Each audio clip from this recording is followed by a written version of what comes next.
اعوذ باللہ من الشیطان الرجیم بسم اللہ الرحمن الرحیم الف لام میم ذالک الکتاب لا ریب فیہ ھدی للمتقین صدق اللہ العظیم اللہم صلی وسلم علی نبینا محمد رب اشرح لی صدری ویسر لی امری واحلل عقدۃ من لسانی یفقہوا قولی واجعل لی وزیرا من اہلی آمین یا رب العالمین۔ اللہ تعالیٰ کی توفیق سے سورۃ البقرہ کا آغاز کر رہے ہیں۔ چند بنیادی باتیں ذہن میں رہیں۔ قرآن پاک تقریباً 23 برس میں نبی مکرم صلی اللہ علیہ وسلم کے قلب اطہر پر نازل ہوا۔ آغاز وحی کے بعد نبی علیہ السلام کے وصال تک یہ 23 برس کا جو عرصہ ہے، اس میں سے 13 برس حضور علیہ السلام نے مکہ مکرمہ میں گزارے ہیں اور 10 برس مدینہ شریف میں آپ نے گزارے۔ اسی اعتبار سے ہم جانتے ہیں کہ بہت سی صورتیں مکی ہیں اور دیگر صورتیں مدنی صورتیں ہیں۔ قرآن حکیم کا 2/3 حصہ مکی صورتوں پر مشتمل ہے جو کہ مکہ مکرمہ میں نازل ہوا۔ ایکسیپشنز آئیں گے کہ مکی صورتوں میں مدنی دور کی آیات موجود ہوتی ہیں، اور 1/3 حصہ کم و بیش 1/3 آف دا قرآن وہ مدینہ شریف میں نازل ہوا، جس میں چند آیات کا ایکسیپشن آ جائے گا کہ وہ مکی دور کی ہیں۔ تو 2/3 قرآن مکی دور میں نازل ہوا۔ چنانچہ جب ہم سورۃ البقرہ کا مطالعہ کر رہے ہیں جو ہجرت مدینہ کے فوراً بعد نازل ہوئی ہے، تو ذہن میں رہے کہ 2/3 قرآن پہلے نازل ہو چکا ہے۔ اس میں مکہ مکرمہ میں مشرکین عرب سے مکالمہ اور حق و باطل کا معارکہ، توحید کے دلائل، شرک کی مذمت، آخرت کا بیان، رسالت کا بیان، قوموں کے حالات، یہ موضوعات ہیں مکی صورتوں کے۔ مدنی دور میں آ جائیں، جب حضور مکہ مکرمہ سے تشریف لائے مدینہ منورہ، یہاں پر یہود کے قبائل آباد تھے، ان سے سابقہ پیش آئے گا، تو ان کے بارے میں ہدایات ہیں، ان کے بارے میں رہنمائی ہے، یہود کے بارے میں بھی ہے، نصارہ کے بارے میں بھی ہے، اینڈ سو آن۔ یہود نے جو اپنے دین کو بگاڑ دیا تھا، دنیا پرستی میں مبتلا ہو گئے تھے، مال و دولت کے غلام بن گئے تھے اور شریعت کو بگاڑ کر انہوں نے رکھ دیا تھا، ان ساری باتوں کی اصلاح بھی کی گئی ہے۔ بہرحال تو مدینہ شریف میں یہود سے سابقہ پیش آئے گا۔ مزید جب حضور کا وقت گزرا مدینہ شریف میں تو آگے منافقین کا بھی گروہ سامنے آ گیا، ان سے بھی سابقہ پیش آئے گا، ان کے لیے بھی رہنمائی مدنی صورتوں میں ہمارے سامنے آتی ہیں۔ اب آئیے سورۃ البقرہ مدینہ منورہ میں نازل ہوئی اور ہجرت کے فوراً بعد اس کا نزول ہے۔ طویل ترین مدنی صورت ہے، طویل ترین مدنی صورت ہے، 40 رکوع ہیں، 286 آیات ہیں۔ آئندہ بھی جب اس کا مطالعہ کریں گے تو موضوعات میں آپ کے سامنے رکھ دوں گا انشاءاللہ تعالی۔ البتہ پہلے صورت کے چند فضائل کو بھی سن لیجئے تاکہ ایک دو پہلو شاید ہمارے سامنے اتنے واضح نہ ہوں تو وہ بھی ہمیں فائدہ ہو جائے۔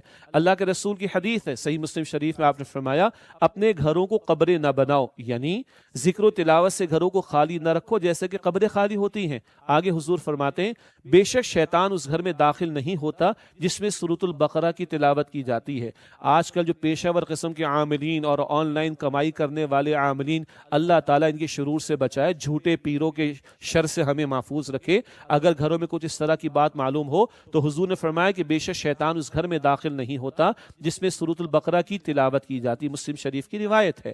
ایک اور بڑی پیاری حدیث بخاری شریف مسلم شریف دونوں میں اللہ کے نبی علیہ السلام نے فرمایا کہ 2 روشن صورتوں کو، الزہراوین، یہ 2 روشن صورتوں یعنی البقرہ اور آل عمران کی تلاوت کیا کرو، کیونکہ وہ دونوں قیامت کے دن اس طرح آئیں گی جیسے بادل ہوں یا جیسے پرندوں کی 2 صف بستہ جماعتیں ہوں۔ وہ اپنے پڑھنے والوں کے لیے شفاعت کے لیے تکرار کریں گی، بار بار اللہ سے التجا کریں گی، اس بندے کے لیے معافی کے حوالے سے شفاعت کریں گی جو بندہ دنیا میں سورۃ البقرہ، سورہ آل عمران کی تلاوت کیا کرتا تھا۔ 2 روشن صورتیں۔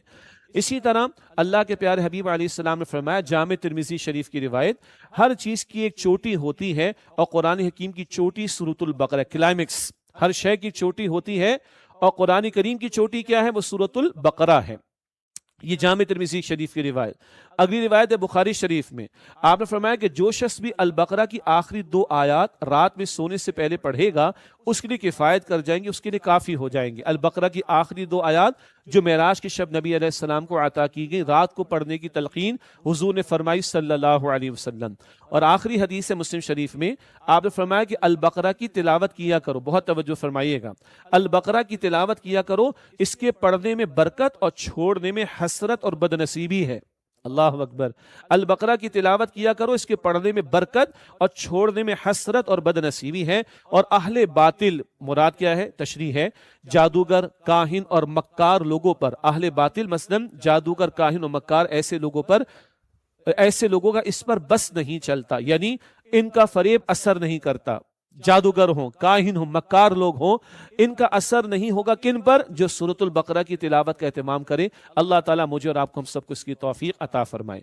سورۃ البقرہ کے موضوعات میں دو بنیادی موضوعات سمجھ لیں۔ اس میں 40 رکوع ہیں۔ پہلے جو 18 رکوع ہیں ان میں بڑا موضوع پچھلی امت مسلمہ بنی اسرائیل کا ذکر ہے۔ پہلے 18 رکوع بڑا موضوع پچھلی امت مسلمہ بنی اسرائیل کا ذکر ہے، ان میں سے بھی یہود کا ذکر زیادہ ہے۔ اور پھر 22 رکوع آئیں گے، رکوع نمبر 19 سے 40 تک، اب نبی اکرم علیہ السلام کی امت مسلمہ ہے، اس امت کا تذکرہ آئے گا۔ تو اس کو سورۃ الامتین بھی کہا گیا، جس میں دو امتوں کا ذکر ہمیں ملتا ہے۔ مزید آگے چلتے، پہلے رکوع میں اللہ سبحانہ وتعالیٰ نے متقین اور کافرین کا ذکر کیا۔ ایک اعتبار سے وہ لوگ جو قرآن پاک سے استفادہ کر پائیں گے وہ متقین ہیں، اور وہ جو ڈٹ کر معاذ اللہ مخالفت کریں گے وہ کافرین ہیں۔ ان دو گروہوں کا ذکر پہلے رکوع میں، اور دوسرے رکوع میں درمیان میں رہنے والے منافقین کا تذکرہ آئے گا دوسرے رکوع میں انشاءاللہ تعالی۔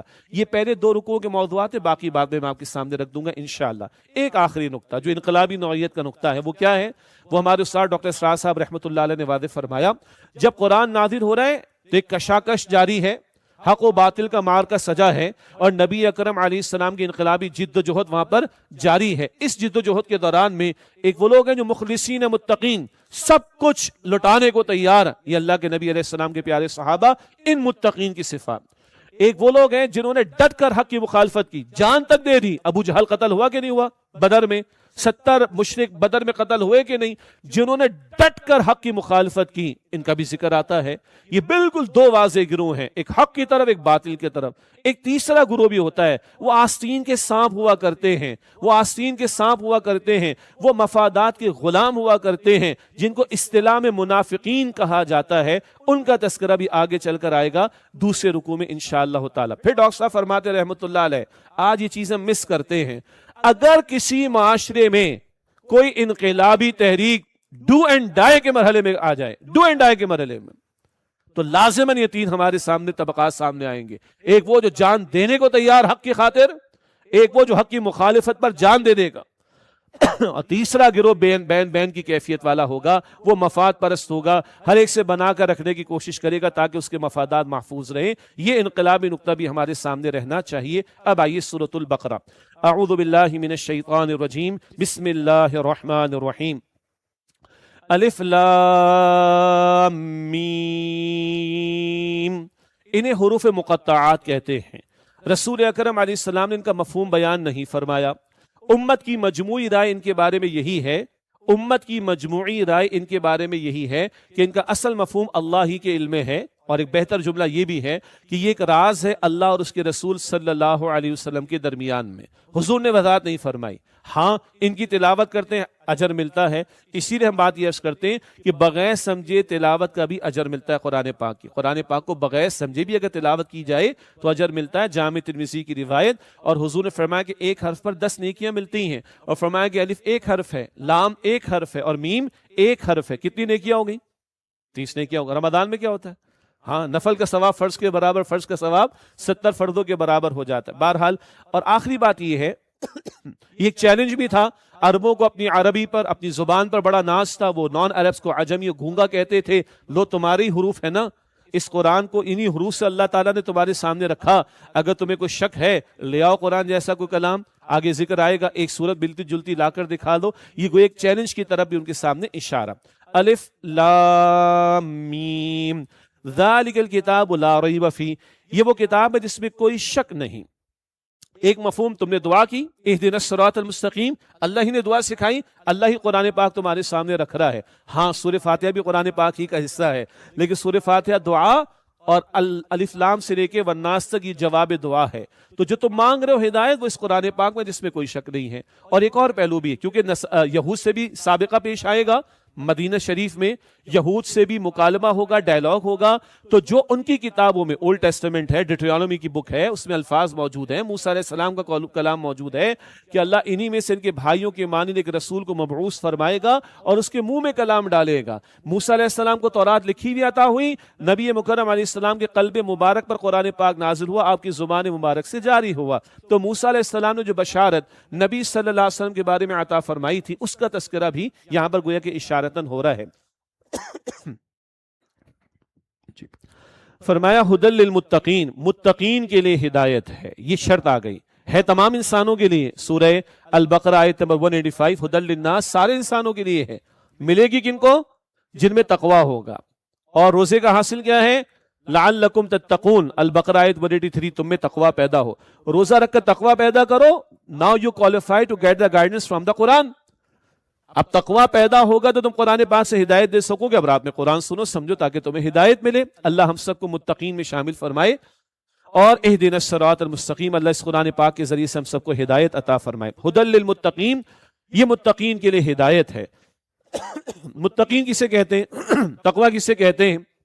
خوف خدا کا نام اور گناہوں سے اپنے آپ کو بچانے کا نام۔ ڈرتے ڈرتے زندگی گزارنا، اللہ ناراض نہ ہو جائے، بچتے بچتے زندگی گزارنا کہ اللہ کی نافرمانی نہ ہو جائے۔ تقوی ہے خوف خدا کا نام، تقوی ہے گناہوں سے اپنے آپ کو بچانے کا نام۔ آگے یہ متقین کا گروہ جو حق پر ہوگا اور حق کے خاطر سب کچھ قربان کرنے کو تیار ہوگا، جنہیں قرآن پاک سے ملے گی ہدایت۔ ان کی 5 صفات کا ذکر ہے۔ فرمایا الذین یؤمنون بالغیب، جو غیب پر ایمان رکھتے ہیں، ویقیمون الصلاۃ، اور نماز قائم کرتے ہیں، وَمِمَّا رَزَقْنَاهُمْ يُنْفِقُونَ، اور جو رزق ہم نے انہیں عطا کیا اس میں سے خرچ کرتے۔ 3 باتیں۔ نمبر 1، غیب پر ایمان رکھتے ہیں۔ متقین کا، ایمان والوں کا ویژن بہت بڑا ہوتا ہے، وہ ظاہر کی دنیا کو سب کچھ نہیں سمجھتے، یہ تو دھوکہ ہے۔ اصل زندگی آخرت کی زندگی ہے، اصل زندگی وہ آخرت کی زندگی ہے، وہ انویزیبل ریالٹیز، وہ ان سین ورلڈ، نہ نظر آنے والی حقیقتیں، ان کو مانتے ہیں۔ تو مومن کا ویژن بہت بڑا ہوتا ہے، وہ شارٹ سائٹڈ نہیں ہوتا، وہ بہت بڑا ویژن اور تصور رکھتا ہے زندگی کا۔ اچھا، ایمان جس بات پر رکھتا ہے اس کا اظہار بھی ہوتا ہے، اور ایمان کا سب سے پہلا اظہار کس بات سے ہوگا؟ ہر چند گھنٹوں بعد ٹیسٹ ہو رہا ہے، نماز کا اظہار۔ فرمایا وَيُقِيمُونَ الصَّلَاةَ، اور وہ نماز قائم کرتے ہیں، وَمِمَّا رَزَقْنَاهُمْ يُنْفِقُونَ، اور جو رزق ہم نے انہیں عطا کیا اس میں سے خرچ کرتے ہیں۔ کس نے عطا کیا؟ اللہ نے۔ تو زکوٰۃ دے رہے، انفاق کر رہے ہیں، کوئی اپنے آپ کو سمجھے نا کہ میں نے کوئی بڑا کام کیا، اللہ ہی کا دیا اس کو واپس کر رہے ہیں، ہمارا کمال کیا ہے؟ اس کی شان کریمی بڑھا چڑھا کر دے گا، یہ آگے ہم پڑھیں گے انشاءاللہ۔